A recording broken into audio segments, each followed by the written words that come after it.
when 9/11 happened, you had a dramatic increase of the granting of power to the president to address terrorism.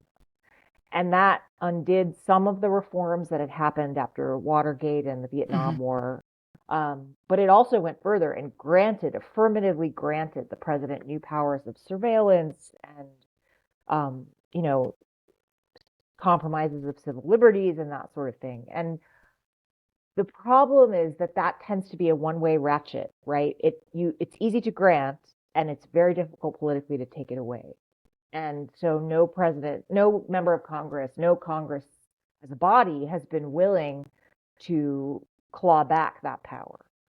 And so I think combined then with extreme partisan polarization that has engulfed our politics, including our foreign policy, and the fact that the Supreme Court is now, stacked in one party's Mm. favor. And has Um, effectively granted the president immunity for yes, official exactly. acts. Yeah. And so it's this remarkable, we essentially don't have a functioning legislature anymore. Mm. There is not oversight. There's barely scrutiny of nominees. Only a couple got any sort of, uh, only a couple of the nominees reached the point where their confirmation was even in question, much less Yeah. uh, blocked. And so you have a permissive environment that essentially depends entirely on the goodwill and restraint of the occupant of the Oval Office. And presidents have abused power, and we can debate who has abused power and whether certain actions in certain presidencies are abuses of power.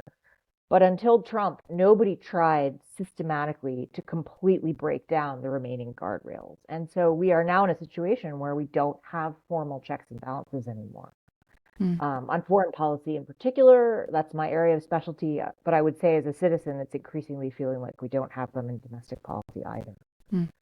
I mean, there are obviously those clear through lines, I suppose, when it comes to foreign policy and the exercise of power between Trump and presidents past. But am I right to think that you are arguing that Trump is exercising that power available to him differently to other Yeah, presidents when it comes to yeah, foreign policy? yes. I think it's just a question of thinking about it as he's pushing on an open door, right? Mm. The conditions are available to him, and they were to some extent they were in the first term, but there were some remaining.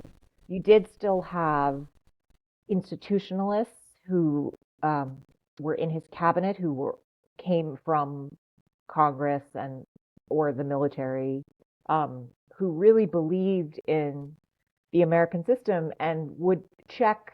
They enabled some of his, you know, impulses that we might find abhorrent, but they also checked some of the Mm. most extreme policies. And I think after January 6th, which was a real watershed turning point, Trump attempted to push against the guardrails, and many of them did bend, but they didn't really break. Mm. Then we had January 6th, but the fact that he was able to come back from that, even after the January 6th hearings, I think that he's made very clear he's not going to tolerate any dissent. And he's in the foreign policy realm. He just fired the director of I believe the director of the Defense Intelligence Agency because he gave the assessment of the Iran bombing, the Wow. bunker buster Okay. bombs, that Trump didn't, that it wasn't a complete obliteration, Mm. and Trump didn't like that, right? And I just saw this morning there's been more purges of Russia experts after the Alaska summit from the CIA.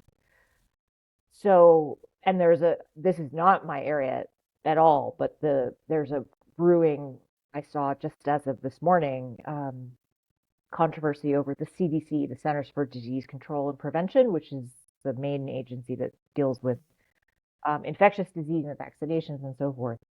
And their director is being ousted, and then there's a flood of resignations surrounding that of deep expertise that is being completely lost in the federal government across so many different issues. Yeah, it's wild and, as you say, very scary. But I mean, part of the reason people supported Trump in both, the first time around and in the most recent election was because he did promise to do foreign policy differently. He promised to dismantle the deep state. He promised to end the forever wars. He successfully pitched himself as the anti-war candidate. Now that's obviously not true. And I mean, you will have seen in recent days, he's musing about renaming the Department of Defense to the Department of War. But it points to how fed up so many Americans had become with US foreign policy and the exercise of American power.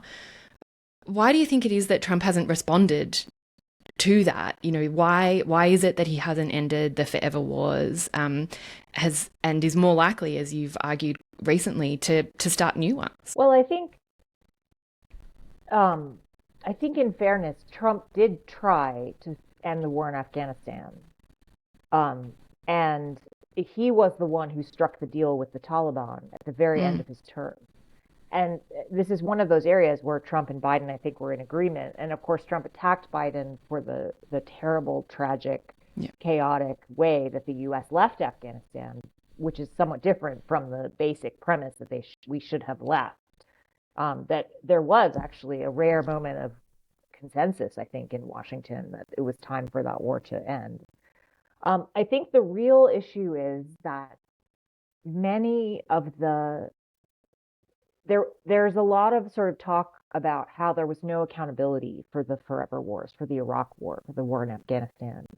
And I think that's right. And I think it's probably because at the very end of the when Obama took over, he decided he didn't want to dwell on the past, but also there was the financial crisis of Mm, 2008 and 9.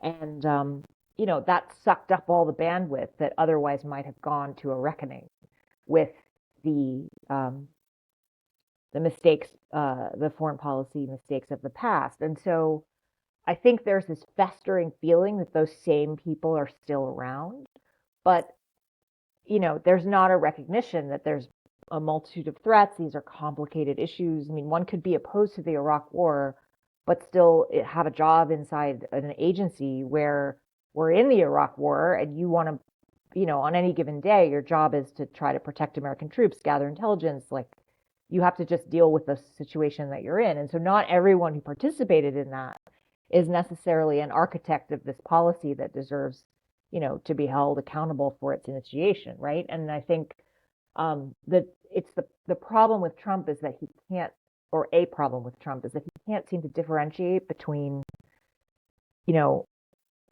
the I am against long wars in the Middle East, although he does like to bomb things, right?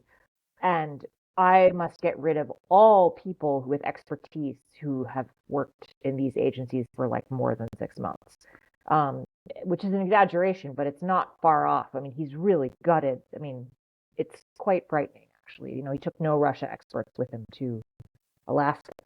Um, so, combined with his love of authoritarian regimes and personalist dictators in general, Kim Jong Un, Xi Jinping, um, Vladimir Putin, uh, it's a bad combination that doesn't really allow him to make good on the policy promises that he put forth. Again, there's no.